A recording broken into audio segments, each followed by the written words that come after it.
I'm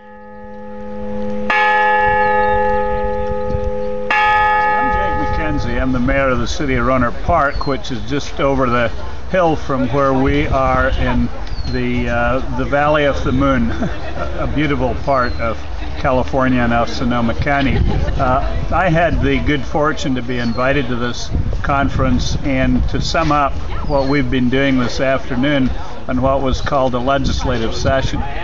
And we started off with Congressman Mike Thompson, who has been carrying legislation to try to get the residential PACE program back on track, and he was exhorting us as people at this conference to be sure to talk to our individual legislators and to get as many people as possible to help sponsor this legislation and get it passed.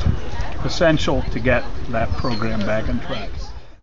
So that set the stage then for discussions on three different media: energy policy, water policy, and transportation policy.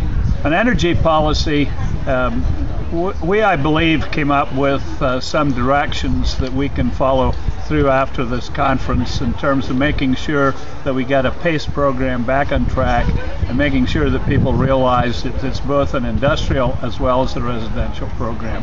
There may be other bonding mechanisms and things that we can follow up on as well, but we also need to be sure that a block grant program continues that will be available to local governments.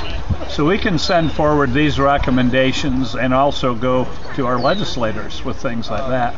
On water, the question of infrastructure costs and how are we going to maintain the infrastructure that is degrading.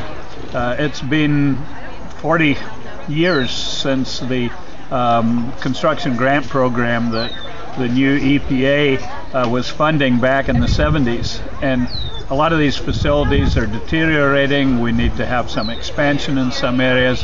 Where's the money going to come from for that infrastructure? That's a big question.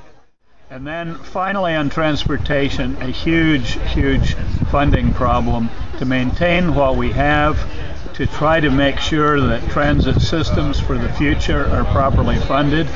But just in the Bay Area alone, 80% plus of our transportation dollars go to maintaining the existing system. And so you don't have huge amounts of discretionary dollars. So where's the money going to come from?